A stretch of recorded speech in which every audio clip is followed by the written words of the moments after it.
What's shaking, everybody? Welcome back to another edition of the Orange Bloods Texas Football YouTube channel. I'm Geoff Ketchum, joined by Anwar Richardson.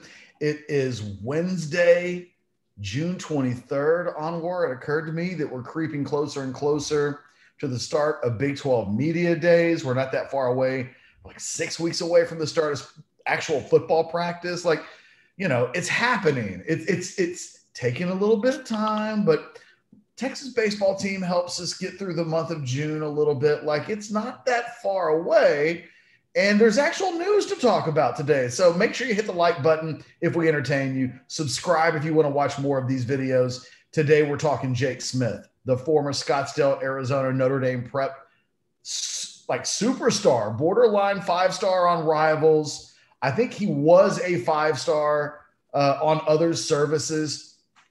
Officially in the portal yesterday. Anwar, this is not a huge surprise. It kind of feels like it's a huge surprise that it's happening in late June, because quite frankly, we've been hearing about this for like the last 4 months, that this was something that was a possibility. We certainly heard it around spring football that, I don't know, that he's going into the portal this late in the process is the part that kind of has caught me off guard, because I'd kind of been out of sight, out of mind on Jake Smith for the last few months.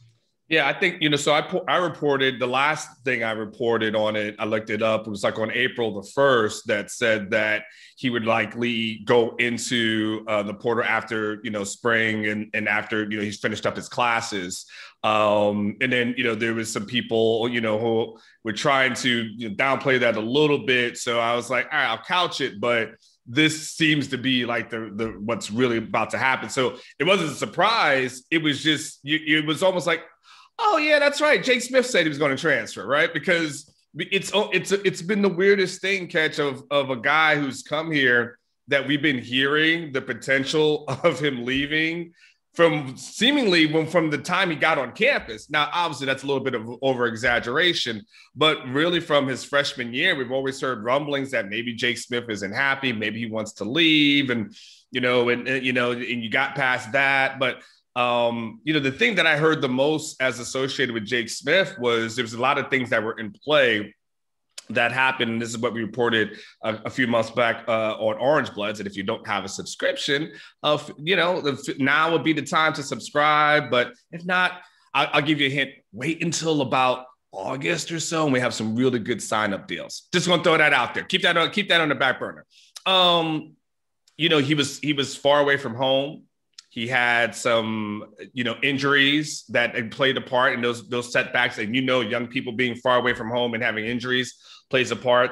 And then there was, the quarantine that happened. So, you're having injuries, you're dealing with quarantine, you're far away from home. You can't really, be around anyone, can't go anywhere. Kind of, and at some point, it just adds up where you just start thinking like, man, this isn't the place for me. Like, I've got to start over. I've got to start fresh. Your coach gets fired. And so that plays a part in it also. And at some point, you're just like, you know what? I was optimistic.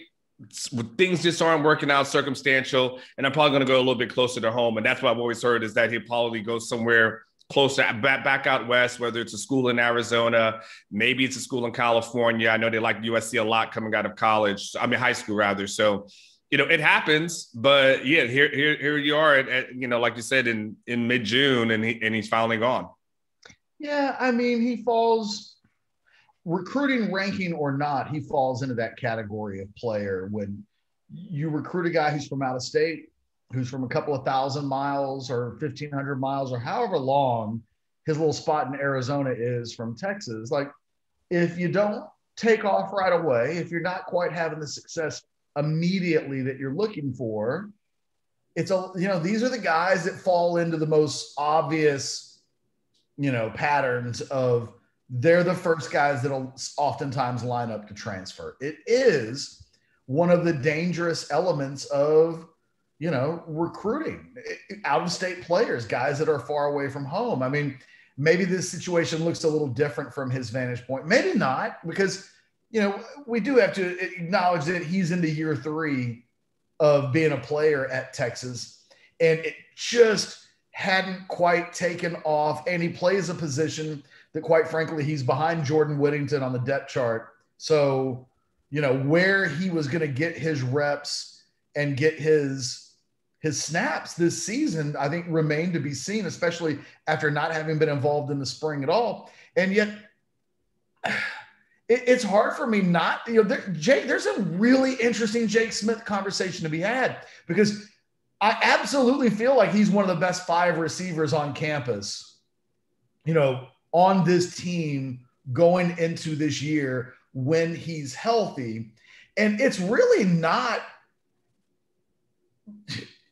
9 touchdowns in your first 2 years when you've been somewhat limited. I mean, that's not an insignificant number at all. I mean, most players over the course of 4 years would give an arm to be able to account for almost 20 touchdowns if you project this over the course of a 4-season career instead of 2. So he has shown flashes. And I absolutely think that he's a guy that is among the best receivers that Texas had on campus when they're all healthy and together.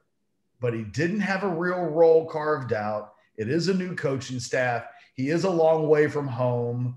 And you add it all up together and you end up with a guy who, even though had a decent to pretty good start to his career as a young player, and I think, this isn't a guy that just can't make a rise on the depth chart. Like that's not who he's been.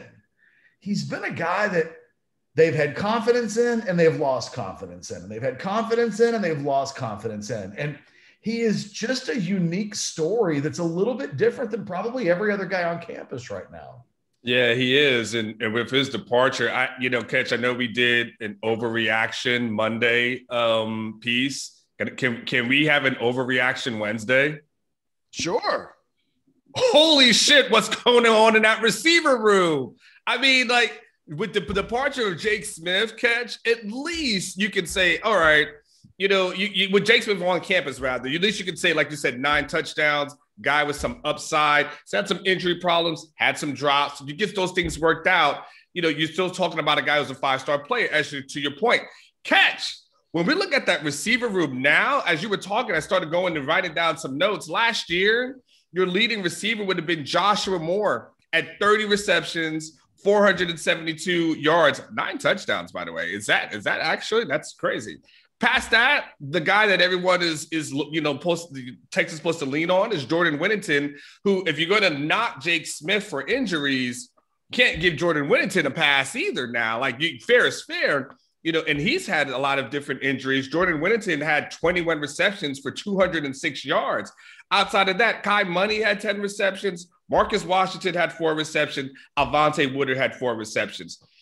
Steve Sarkisian now looks at a receiver room, and you and I have talked a lot about, like, the offensive line and how we're like, I don't know what's going to do with that, and got some little problems there.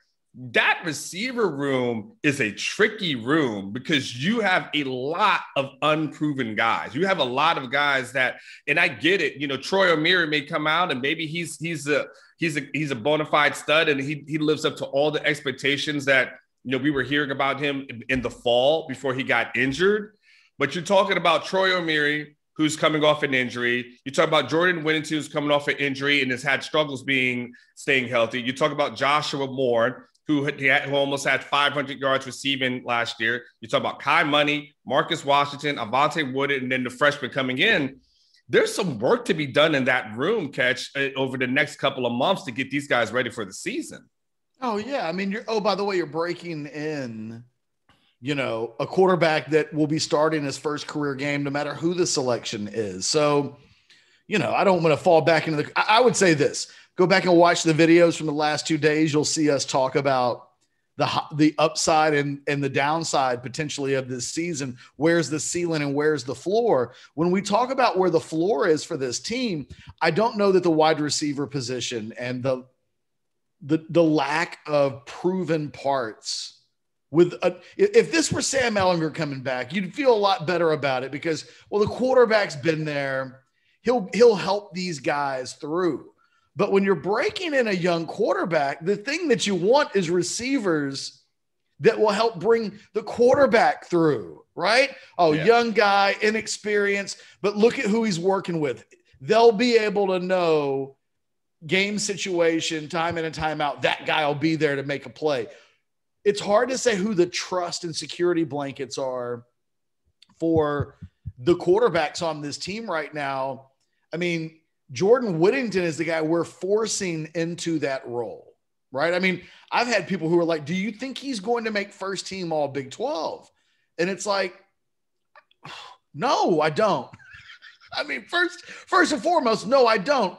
The guys that make first team all Big 12 are typically guys with like borderline 100 catches. I mean, Tylan Wallace had a hard time making all Big 12 last year because there's always guys at Oklahoma. This is a receiver conference. So, you know, I don't know that he's going to put up the volume of numbers, but the numbers have to come from somewhere. And, you know, it's funny when Jake Smith was supposed to be this guy. This is who Jake Smith was supposed to be. The security blanket. It's weird. Like when we talk about Kai Money, I had an over and under on how many balls I thought Kai Money would catch this season. And would it be more than Keelan Robinson, the running back transfer? So it gets into how many catches do you think a 3rd and 5 specialist receiver will be versus how many receptions do you think the backup running back gets? And I think it ends up being kind of a close conversation when it's all said and done. But that I've been getting Kai Money questions and not Jake Smith questions is kind of why we are where we are right now. That Jake Smith hadn't been able to discernibly carve out a role. That I think this should be his role. He should be on the field on big downs, 3rd and 5, 3rd and 6. At his best, he gets open. At his best, he can make people miss. But too often, his inability just to consistently catch the ball ended up being, and he wasn't a guy that was known as a Butterfingers when he came in. In fact, when the drops first started happening, you started to hear a lot of, well, that'll probably be the last time we see that, right? It was like, oh, the guy that I don't know if it's because he's a white guy and white guys aren't supposed to drop. I don't know what it is, but like Jake Smith immediately got hit with stereotypical, oh, that'll be the last time we see that catch the ball because smaller, undersized white guys don't see the field typically. Like Kai Money catches the football. Jake Smith didn't catch the football.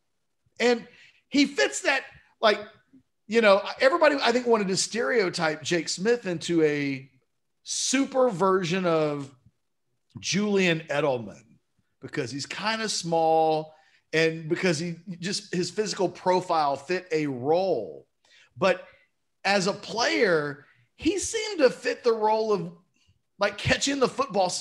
Didn't he fight it? Like at the end of the day, tell me if I'm wrong, Anwar, like he just fought the football. He fought it on special teams.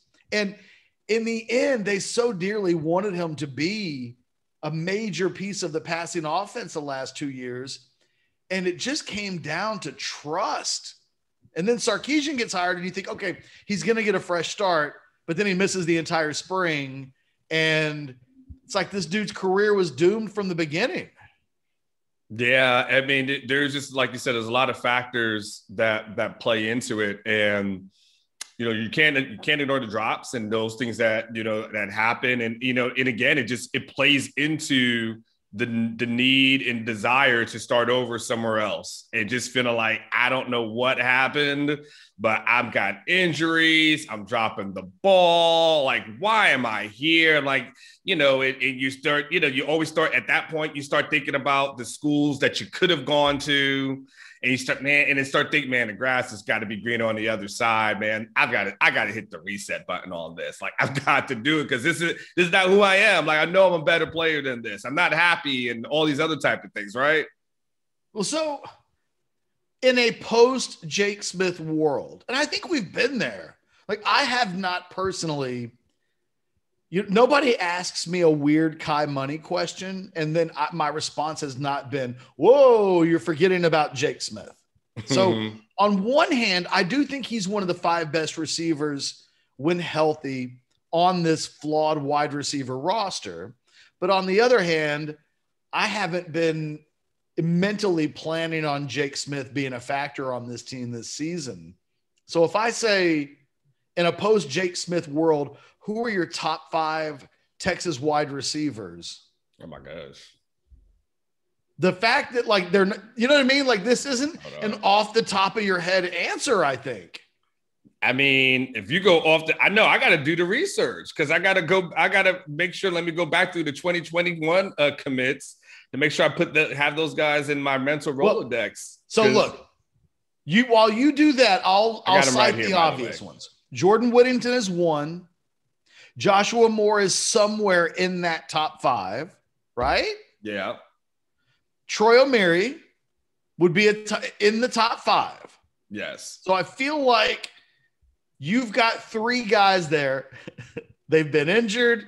They've been inconsistent. They've been in the doghouse. They've had all that threesome is your top 3, I think. I don't know anybody else right now that you would put above those 3. I have in my head the next 2, but I'm curious who you think the next 2 for your money would be. So here your incoming freshmen are Xaiver Worthy out of Fresno, Casey Kane, Jaden Alexis, and Keithon Lee, who has clearly been suspended as they sort that whole situation out, right? So in the other guys I would say available from this draft here are Kai Money, Marcus Washington, Alvonte Woodard. I mean, I'd probably go Kai Money, Marcus Washington. You might be able to talk me into an Xaiver Worthy, but I think for the safe money, I'd probably go Kai and Marcus. I would definitely go Xaiver Worthy. Mm-hmm. But you mentioned, I think, safe just then, like the smart or safe money. The safe money, I think, would definitely be on Kai Money. I guess Marcus, like, I don't know. Like, I don't know how to even think of him right now in conjunction with this season. Xaiver Worthy, though, for me, is a guy that, of all the names you mentioned, is there somebody who can, from that outside group, that can break into the top 3? Like, I think it's Xaiver Worthy. I think his skill set and his outright explosiveness is so different than everything else on the roster that of the guys not in the top 3, he's the guy that I think could break his way into the top 3, as opposed to he might end up being 7 this year because he's just not ready. But when we talk about who number 4 and number 5 is, the only guy to me that could break into a higher group from the discussion of who 4 and 5 is would be Xaiver Worthy. Does this put more pressure on Andre Coleman in your point of view?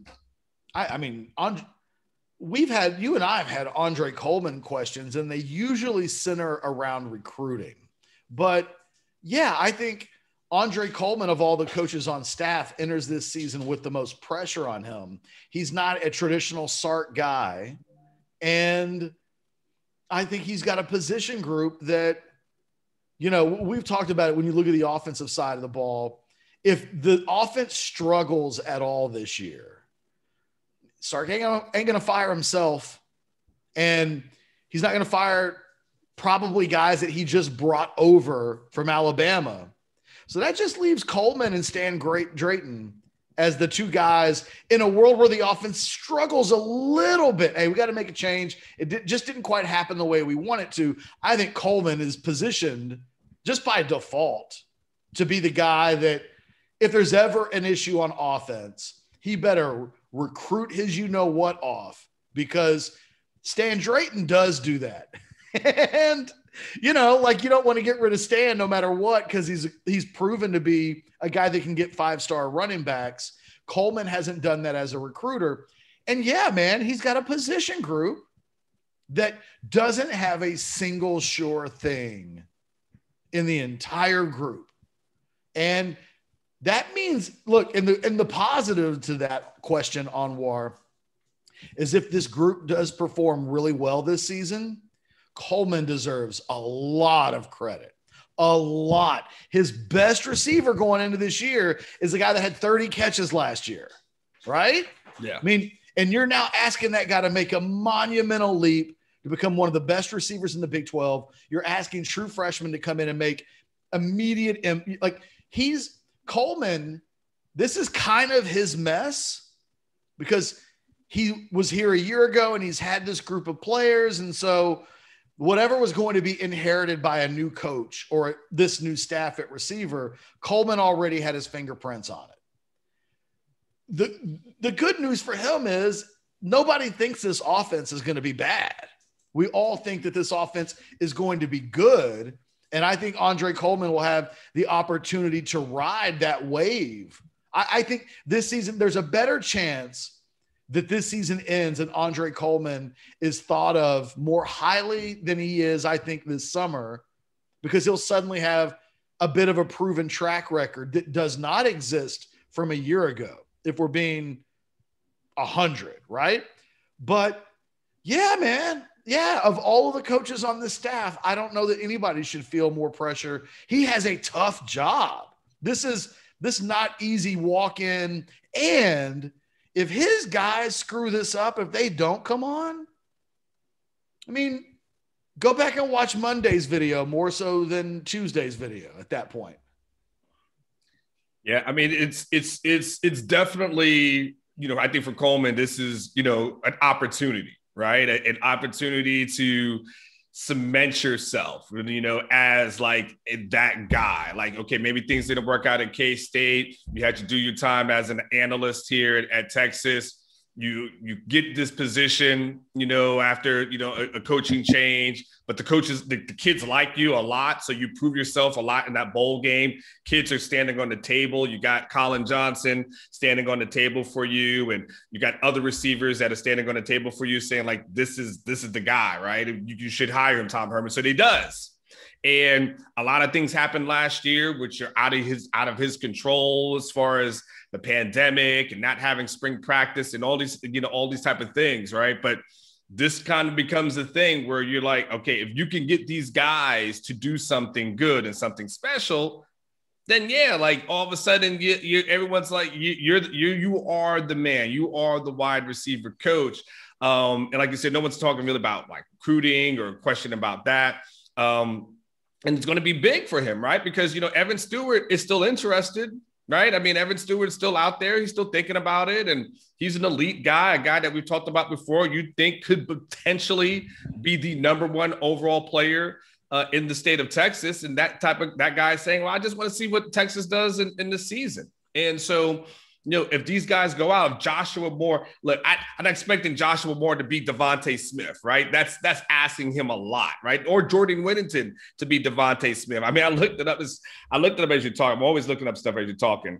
Only reason I do it on my computer because I'm scared if I do something, I'm going to screw something up from the recording. But I mean, you're talking about 117 receptions last year, Catch, for 1,856 yards and 23 touchdowns.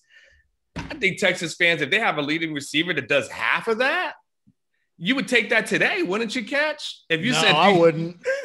I mean, would it? In the end, that might be a smart bet, but if you're Texas, you need you need 1,000-yard. If you know what I mean, like well, that's close to 1,000. He was nearly at 2,000.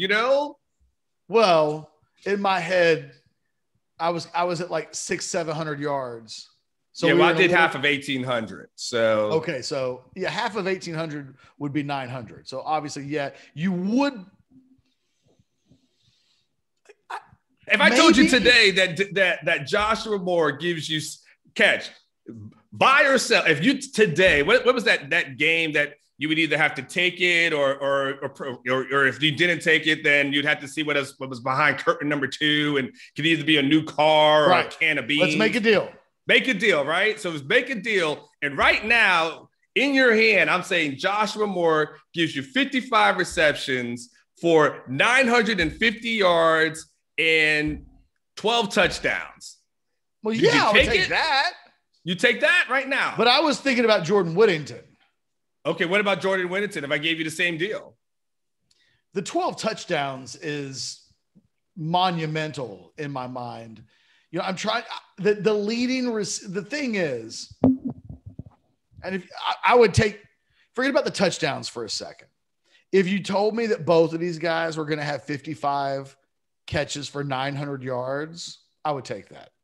If you told without telling me how many sight unseen, you're not telling me the touchdown numbers, but you're telling me these guys are going to catch each 55 balls and have that means this passing game has a legit 2-option game in and game out.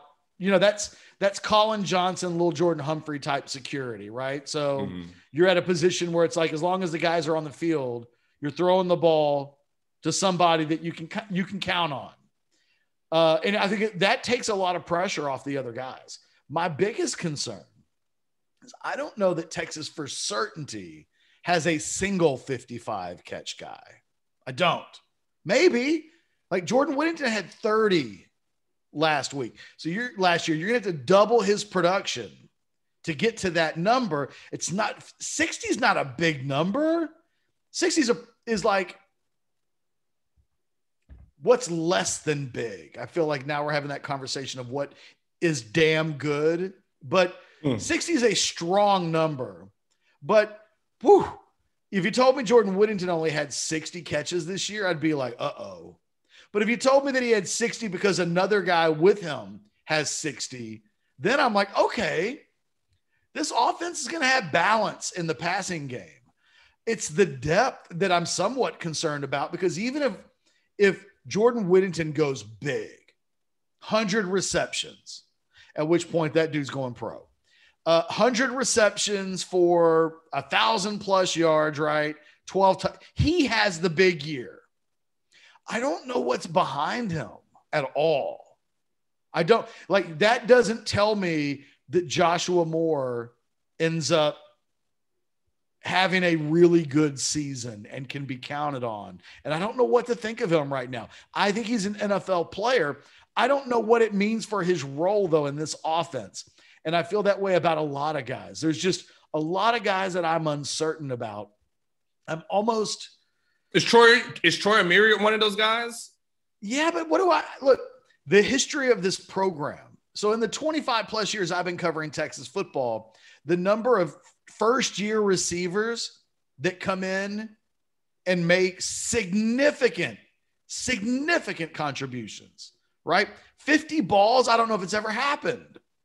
Like it's really, Roy Williams was like the only guy that I can think of that in a first-year type situation could come in and just blow it out of the water. There have been guys that started fast but couldn't maintain that rate of success game in and game out. And I think Troy Omeire is going to be a guy that has a good season and has some explosive moments, but he's never caught a pass in a game. He's never played in a game. So it's asking a lot, I think, for Troy Omeire this season to be a guy that finishes in a 50 catch type situation. That would be, I would snap your hand off right now if you said 50 catches for Troy. I'll take it. Like, I wouldn't even let you finish the sentence, but I tend to think he'll be closer to 30. And I think that he'll be a guy that averages 16, 17, 18 yards per reception. So I think you could look at Troy Omeire, 30 catches, 500 yards, 6 touchdowns. I think that would be a really good year. And I think if you're asking for more than that, quarterbacks better be good and he better be great like that.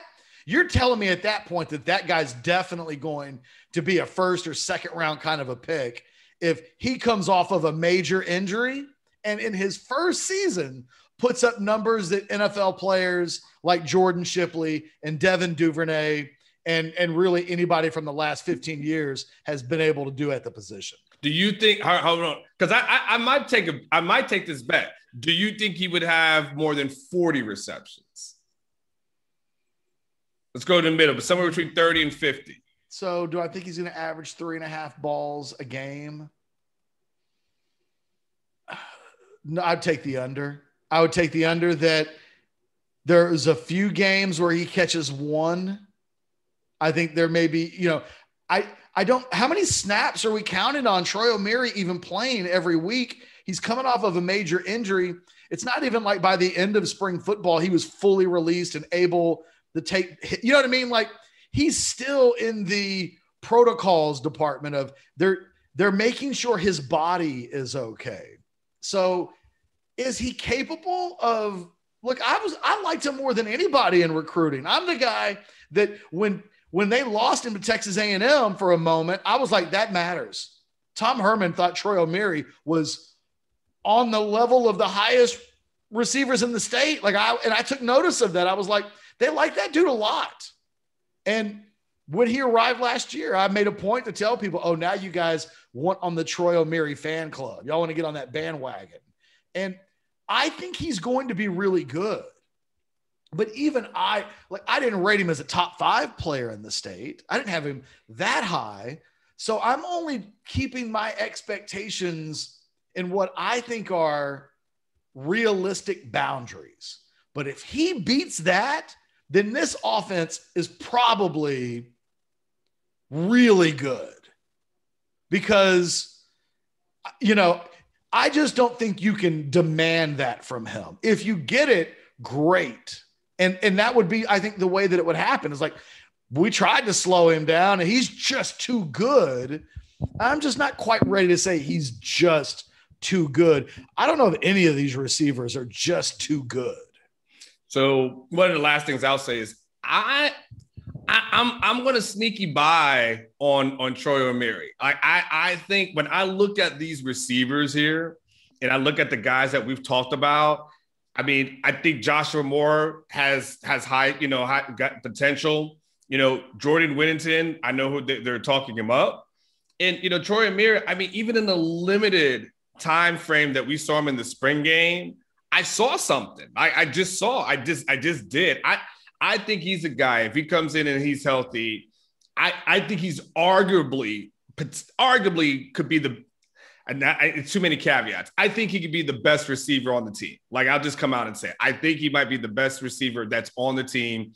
I think that it's not to knock Joshua Moore, but there were some times where you just didn't see him out there. And you can see there's some other things that played into it. I'm totally down with that. Jordan Whittington, I got to see him healthy and I got to see him go 12 games, but we just haven't seen that.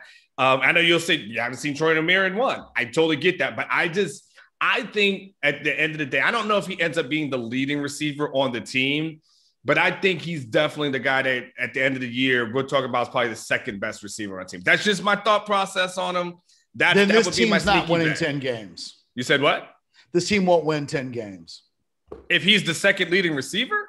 If he's the best receiver. You said. No, I said he's at least probably the second receiver. Well, why would you say that, though? Because he's never played in a game. And if you're talking about a team that's going to win, to be in the Big 12 championship game with a quarterback that's never started a game, you're not getting there with a receiver that's never started a game and a quarterback that's never started a game. Yeah, but Those guys who don't, over the course of 12 weeks, play without mistakes. You have to have, and look, this just may be the rub with this Texas team. They don't have proven pieces anywhere. They don't have a proven piece at quarterback.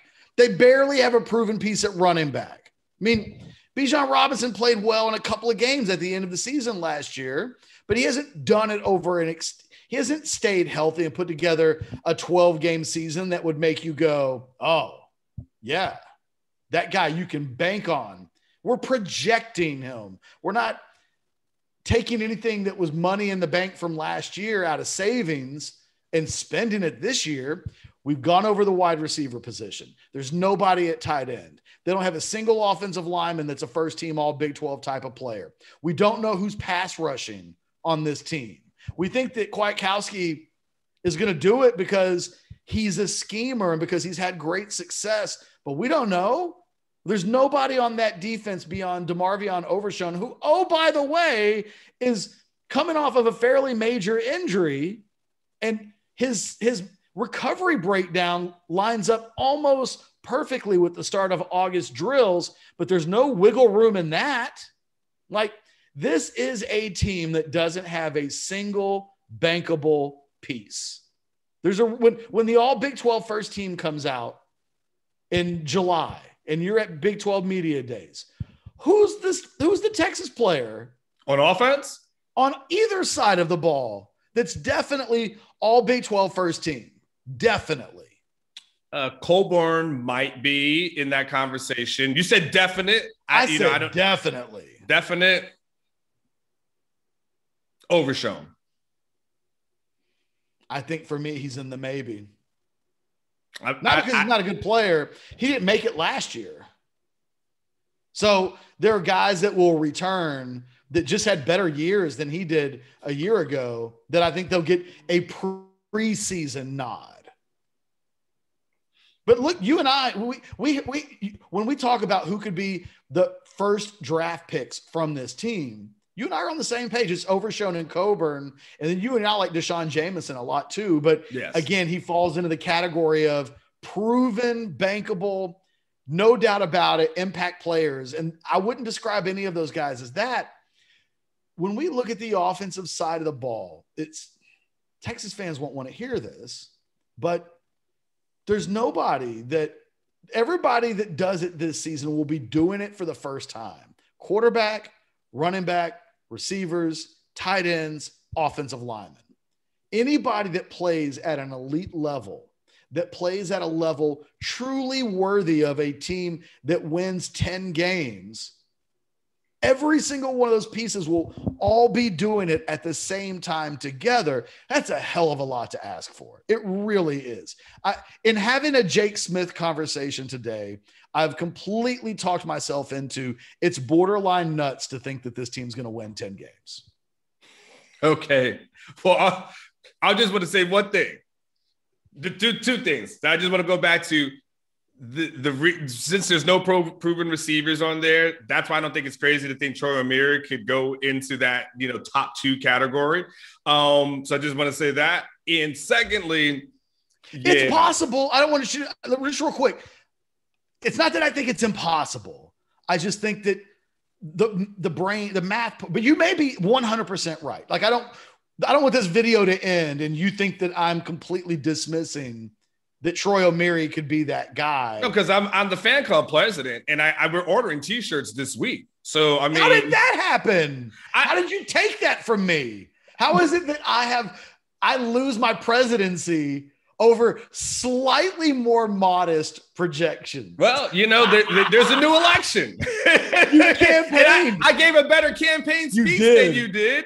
Here we are a year later, going into the season, and there it is. And look, I was a Chris Warren fan club. We're selling out T-shirts in Africa right now. Chris Warren, you still have your bootleg Chris Warren T-shirts.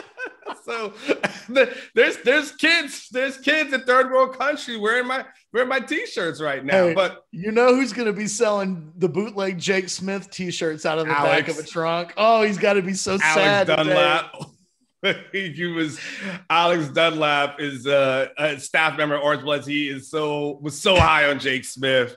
Everybody take a moment. Casey Thompson or Jake Smith, but either way, he all he has right now is Casey. Like, that's all Alex has left. And if without that, I don't know what Alex does in life, to be quite honest with you. Everybody take a moment at some point today and pour out a little liquor for Alex Dunlap's Jake Smith trutherism. Like, it died today. It did. It died.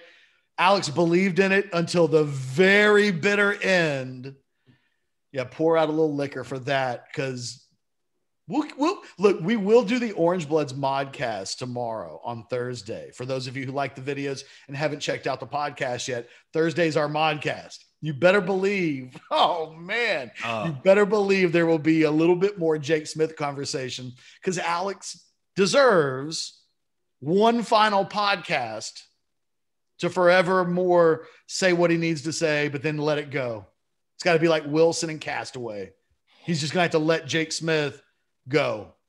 He's going to go scream at him, Wilson, Jake, but he'll have to let Wilson go when it's all said and done. But anyway, like I said, I'm struggling to give up my Troy Omeire presidency, but given the circumstances, I hand it off to you. And, thank you. And I acknowledge that you've earned it. You are the president, not like by default. You won it fair and square in a one-on-one battle, and I will take my L. I think so two things. I think you finish this as a top two, but to go back to your greater point, reaching the 10-win plateau, there are a lot of things that, I think Texas fans have to acknowledge as relates to this team. And I think it's so easy to just every year just say 10 wins, 10 wins, 10 wins, but you got to acknowledge new offense, got to acknowledge new defense, you got to acknowledge a new quarterback that's got to be, broken in. You've got to acknowledge that there's receivers who we feel like may have some upside, but they're unproven. But no matter what, the tight end position, new defense that you've got to, you got to crank in. And by the way, now you start talking about the schedule and then what the guys are facing, open against Louisiana, Arkansas. You've got a new quarterback, whether it's Casey Thompson or Hudson Card, but you still got a new quarterback that defenses will scheme against them. Defensive coordinators will try to find ways to confuse these guys and throw different things at them. If you don't think so, you've seen Gary Patterson do that very successfully against Texas for the last several years. It seems like they wait until that game and all of a sudden the defensive line ends up with a multitude of sacks, right? So there's a lot of challenges that go into play here. And you can't check all the boxes. Now, like you said, the videos we did earlier this week, we outlined for the ceiling, what would need to occur, the floor, what would likely occur. So we'll see how it plays out. But, Vegas is putting them somewhere in that 8.5-ish type of win range. And Texas fans will go for higher. Players will say it's supposed to be higher, but you can't sit here right now in June and say, damn it, I know for sure. Now, you may end up being right when it's all said and done. You may be right in December, but you had a little bit of blind faith in there. You had a little bit of mustard seed faith in there for you to be able to do that. But it's interesting conversation. So, and I enjoyed this one as well. Still shaking off the cobwebs of losing my Troy Omeire. That's what happens, Anwar. You go to sleep for a little bit. I turned my back on you, and I was like, oh, I'll take it. I'll take it for granted that I'm the Troy Omeire fan club president because I was the original guy. It just goes to show you being first doesn't mean you're going to be last. And well, they call him, in hip hop, they call him, Mr. Steal Your Girl. So I'm Mr. Steal Your Fan Club, apparently. Mr. Steal Your Fan Club. Nobody's doing that with me with Hudson Card, though. Just so you know. I have my grips on Hudson Card to such a degree that I lost Troy Omeire in the process. But I'm okay with it. And I can't take Casey Thompson because Alex has been on that since day one. So there's literally the first practice he saw as a freshman. So I can't even say that. All I got, it's Troy Omeire or die at this point. That is our podcast tomorrow. I want everybody to redeclare the one guy who they will cape for no matter, we already know, I think 3 of them, but it'll still be I'm curious. I want to get Dustin on the record. I want to get Sukamel on the record. And, who knows, maybe Alex will back off of Casey Thompson. Look, it's the middle of June or late June, and we've got all this interesting stuff to go through in the middle of the dead season. That's why hopefully you subscribe to the channel, like this video. We'll do it again tomorrow. I'm Ketch. He's Anwar. Later.